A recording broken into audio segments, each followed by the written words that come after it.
Aujourd'hui, j'aborde un sujet fascinant et en même temps un peu méconnu. La mémoire transgénérationnelle. Vous avez déjà peut-être entendu ce terme ou alors ça peut vous sembler un peu flou. En fait, c'est cette idée que nous portons en nous des héritages invisibles, des histoires, des émotions, des traumatismes qui ne sont pas toujours les nôtres, mais qui viennent de nos ancêtres. C'est comme si certains comportements, certaines peurs ou certains schémas de vie étaient inscrits en nous, hérités des générations précédentes. Des études scientifiques montrent d'ailleurs qu'un événement traumatique vécu par un ancêtre peut se transmettre de génération en génération. Il s'agit d'une forme d'épigénétique. L'épigénétique, c'est quand l'environnement et les expériences influencent l'expression génétique. Comment ça se manifeste dans notre quotidien? Comment des événements vécus par nos grands-parents ou arrière-grands-parents influencent-ils nos choix, nos actions ou même nos relations? Et surtout, que peut-on faire pour se libérer de ces poids quand ils deviennent trop lourds? Ici, je vais vous partager le résultat de mes explorations. Alors, commençons par un sujet que tout le monde connaît très bien, l'argent. Dans certaines familles, il existe une vraie obsession pour l'argent. Alors, c'est pas forcément par goût de luxe ou par matérialisme, mais c'est plutôt par peur du manque. On connaît tous des personnes qui ont grandi sans jamais avoir des soucis financiers, mais qui, une fois adultes, on s'étonne que ces personnes soient constamment anxieuses à l'idée de manquer d'argent. Elles accumulent, économisent de manière presque compulsive, comme si elles devaient se préparer à une catastrophe à venir. Et ça, c'est typiquement un exemple de mémoire transgénérationnelle. Peut-être que les grands-parents ont vécu des périodes de guerre, de famine ou une migration forcée, où ils ont tout perdu du jour au lendemain. Même si ces événements sont loin dans le passé, la peur du manque, cette angoisse de l'insécurité financière a été transmise de génération en génération. Un autre exemple qui revient souvent, ce sont les traits de caractère. Alors les traits de caractère, on sait que ça se transmet vraiment des fois c'est assez pertinent, ça se transmet vraiment de génération en génération, ça se répète dans certaines familles et parfois aussi on observe des répétitions de métiers.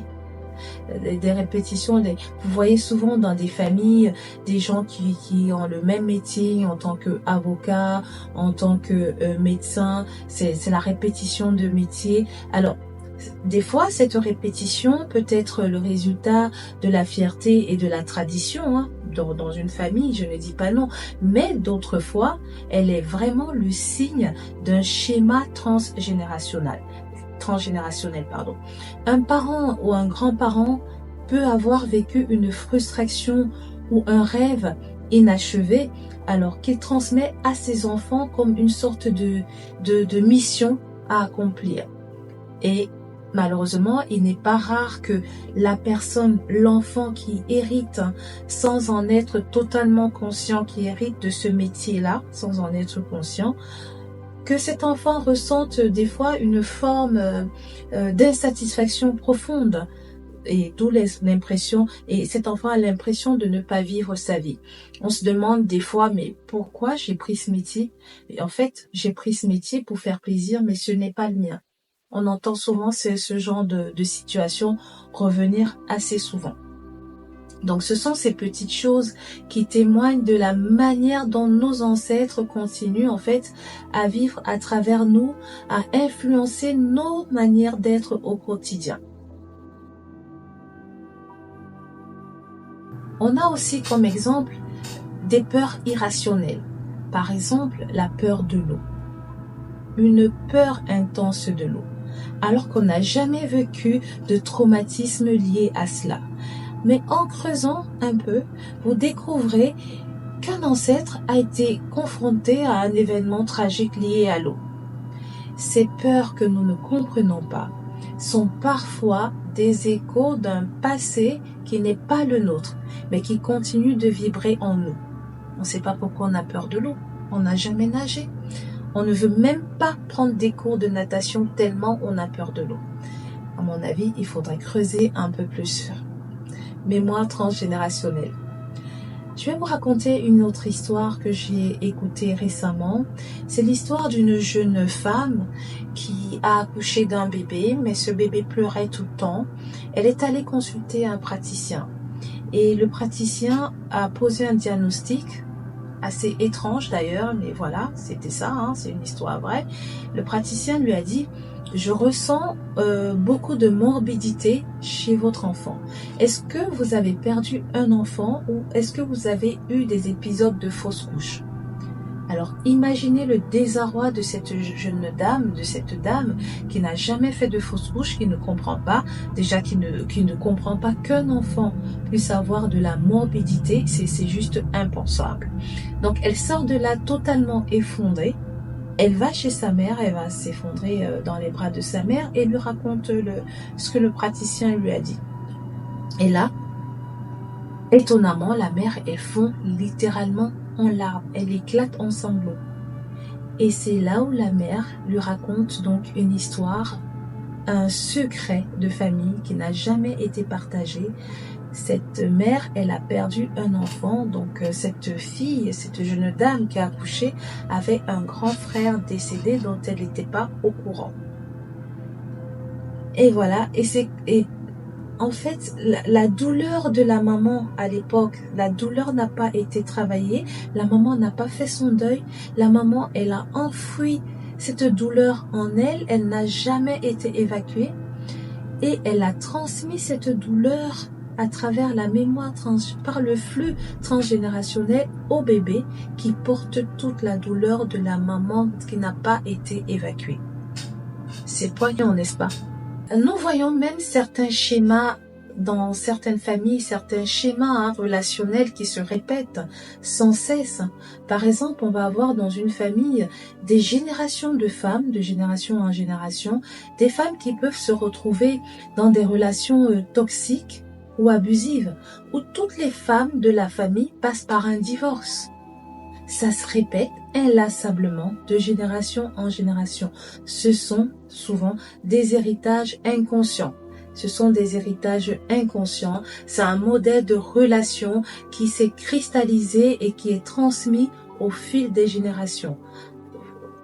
Et oui, ça arrive. Dans mon propre parcours en tant que femme noire, je ressens souvent une pression, un poids invisible. C'est celui d'être une femme forte, c'est celui d'être forte. Je pense que c'est quelque chose qui traverse les générations dans de nombreuses familles afrodescendantes. Historiquement, nos ancêtres ont dû faire face à des épreuves d'une violence inouïe. On va parler de la traite négrière, de la colonisation, des discriminations systématiques et souvent, la seule façon de survivre, c'était de se montrer invulnérable. Alors, cette injonction d'être forte, à tout supporter, c'est devenu une sorte d'héritage silencieux que nous portons. On ne se permet pas de montrer nos faiblesses parce qu'on a l'impression que cela pourrait déshonorer les luttes de nos aînés, de nos ancêtres. Des penseurs comme Carl Jung ont largement parlé dans leurs pensées, dans leurs écrits, de l'inconscient collectif. C'est cette idée que nous partageons des mémoires et des expériences qui nous sont transmises au-delà de nos expériences individuelles. Et le philosophe Nietzsche, de son côté, a parlé de l'éternel retour. Ça, on l'a déjà expérimenté même dans des films. L'éternel retour, c'est cette idée que certains schémas se répètent inlassablement si on ne fait pas l'effort conscient de les briser. Dans le contexte de la mémoire transgénérationnelle, cela signifie qu'on peut sans s'en rendre compte reproduire des schémas familiaux, des erreurs, des peurs, jusqu'à ce qu'on prenne conscience de cette répétition et qu'on décide de la transformer. Alors, comment briser ces schémas et se libérer de ce poids? Comme je disais tout à l'heure, la première étape, je pense, c'est de prendre conscience de ces mémoires transgénérationnelles. Et souvent, on vit avec des comportements ou des émotions qui nous semblent étranges ou incompréhensibles. En s'interrogeant sur nos réactions, sur nos peurs et en se demandant est-ce que cela m'appartient vraiment? Pourquoi est-ce que je me sens toujours anxieuse quand je réussis quelque chose? Pourquoi est-ce que je n'arrive pas à me sentir en sécurité même quand tout va bien? On peut commencer à faire le tri entre ce qui relève de nous et de ce qui vient de nos ancêtres. Ensuite, je dirais qu'il est important d'entamer un travail d'introspection. La thérapie, par exemple, est un outil puissant dans ce processus. Les formes de thérapie comme la psychogénéalogie aident vraiment à faire le lien entre les traumatismes familiaux et notre propre vécu. Mais je pense que même sans passer par une thérapie formelle, on peut déjà commencer par avoir des conversations avec nos proches, en posant des questions, en essayant de comprendre nos antécédents familiaux, notre histoire familiale, et voilà, en discutant avec nos aînés. Je pense que parfois simplement comprendre d'où viennent certaines peurs ou certains comportements, c'est une forme de libération. Enfin, il faut créer nos propres rituels. Les rituels de guérison sont vraiment importants. Il ne faut pas sous-estimer le pouvoir des rituels de guérison. Dans certaines cultures, notamment la culture africaine, on pratique encore des cérémonies pour honorer les ancêtres et libérer les générations suivantes des fardeaux émotionnels. Alors ces rituels permettent non seulement de reconnaître la douleur et les sacrifices des générations passées, mais ça crée aussi un espace symbolique de guérison. Après, ce qui est essentiel vraiment, c'est de créer nos propres rituels. Je pense que ça peut aller tout simplement par le fait d'allumer une bougie pour un ancêtre ou alors écrire une lettre symbolique pour clôturer un cycle de douleur. Ce qui est important, c'est vraiment de reconnaître l'histoire de notre famille, de sa propre famille, tout en choisissant de créer la sienne. Donc je dirais qu'en résumé, nous portons tous des traces de ceux qui nous ont précédés, soit dans nos attitudes, dans nos gestes, dans notre quotidien, dans notre façon d'être, dans notre façon de penser, voilà, dans nos rapports avec les autres. Donc, en prenant conscience des schémas de notre famille, de sa famille, et en choisissant de les comprendre, je pense que nous pouvons nous libérer et vivre pleinement notre propre vie. Mais attention, la mémoire transgénérationnelle ne se limite pas qu'au trauma et aux douleurs. Elle nous offre aussi des trésors d'expériences positives incroyables qui nous permettent de vivre une vie aussi pleine. C'est-à-dire qu'à travers la mémoire transgénérationnelle, nous pouvons recevoir des trésors d'expériences positives, pouvons recevoir des compétences et des valeurs qui nous permettent de traverser le temps et qui nous permettent de nous enrichir. Alors, merci d'avoir écouté aujourd'hui. Si cet épisode vous a parlé, je vous invite à vous poser la question: que portez-vous qui ne vous appartient pas et comment pouvez-vous libérer cette charge pour vivre pleinement dans votre propre vérité? À très bientôt.